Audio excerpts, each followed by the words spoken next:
Hello everyone, Nick the DM here, back with more Dungeons & Dragons lore.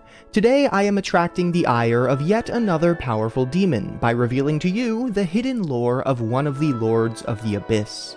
Yes, allow me to present to you today's topic of abyssal lore, Ansitif the Befouler. So, let's take a look. Ansitif the Befouler, sometimes Ansitif of the Shining Void, is an ancient tanar'ri lord who rose to power in the wake of the Oberith's fall and quickly seized control of the 21st layer of the Abyss, known as 6th Pyre. While most demon lords hunger for the power of the true gods, Ansitif was enraged by the very existence of divine beings. Lacking the power to challenge most deities directly, the Befouler instead directed his attention towards the corruption of religious sites and relics dedicated to the true gods.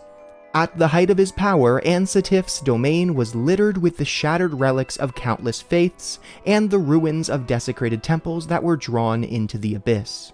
Centuries ago, Ansitif joined with 6 tanar'ri allies: Sindshira of the Seven Torments, Felix Jah the Tiger King, Ixenix the Lord of Blackwater, Kijna the Shattered, Rindortzit the Black Prince, and Wiegand Hastala the Tempest, to hunt down and destroy a powerful Oberith called the Malgoth.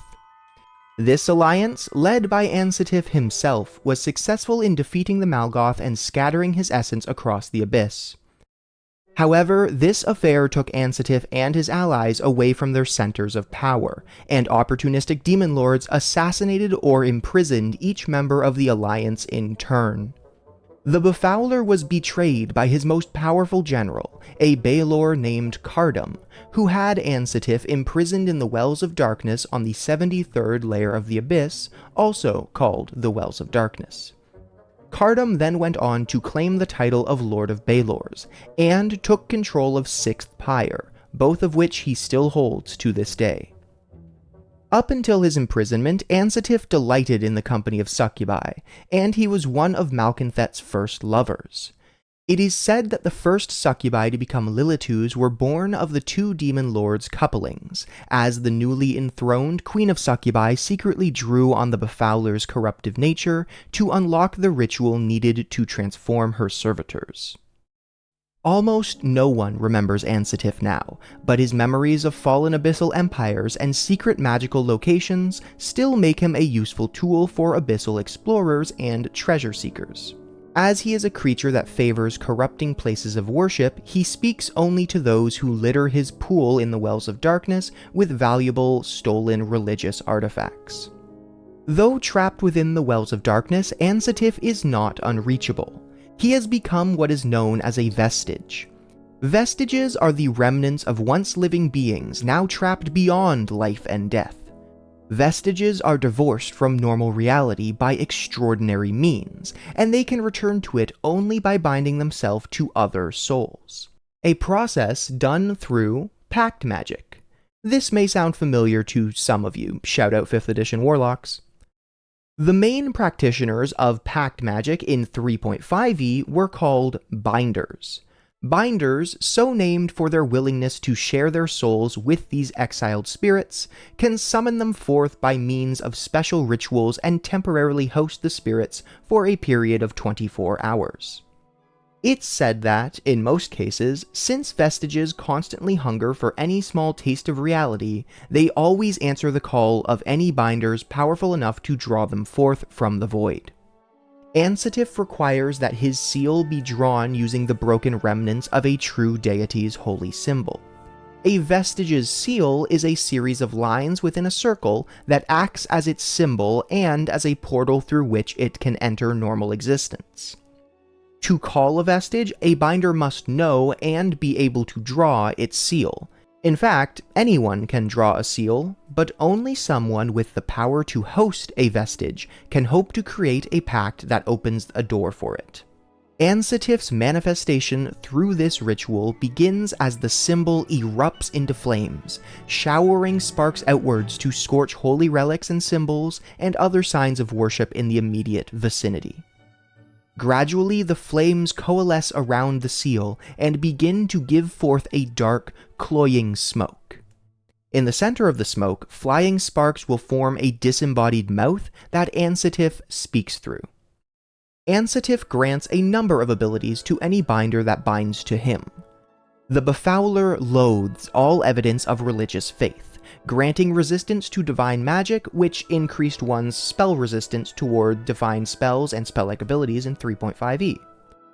Ansitif grants the power to call on the demon lords of the abyss, to temporarily spurn your deity and pledge yourself to a demon lord.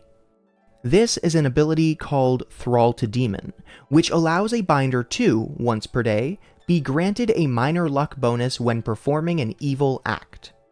The binder has to pledge themselves to a demon lord to gain this ability. If they are also a cleric, they replace their domains with the domains of the demon lord. Most good or lawful aligned deities would require a worshipper to undergo atonement after daring to bind this vestige. Now, you might think that the binder would have to pledge themselves to Ansitif specifically, due to this being his vestige and all, but the vestige specifically states, quote, "You must pick the demon lord to which you temporarily pledge when you make the pact, and cannot pick a different demon lord to venerate until you make a new pact with Ansitif." End quote. So in my mind, it's like Ansitif is giving you a referral or reference letter. Ansitif also grants a binder the power to blaspheme against the true gods, allowing the binder to cast the blasphemy spell thrice per day. And finally, hearkening back to Ansitif's period of rule over the Sixth Pyre, the Befouler grants a binder the ability to resist the cleansing power of fire, which in reality is total immunity to fire damage. However, those that host Ansitif are also marked by him. His sign causes the binder's hair and skin to become blackened and scorched, as if briefly touched by fire. Those that bind to the spirit successfully can act as they desire, but those who fail act under the influence of Ansitif for the period they host his spirit for. Under Ansitif's influence, they become enraged by the presence of relics dedicated to true gods. The Befouler requires that a binder under his influence attempt to destroy or steal any relic dedicated to a true god that they discover. And with that, we close the book on Ansitif the Befouler, marking yet another chapter in my tome of lore on the Lords of the Abyss. If you enjoyed this video, please consider liking, subscribing, or leaving a comment to tell me what you thought of Ansitif.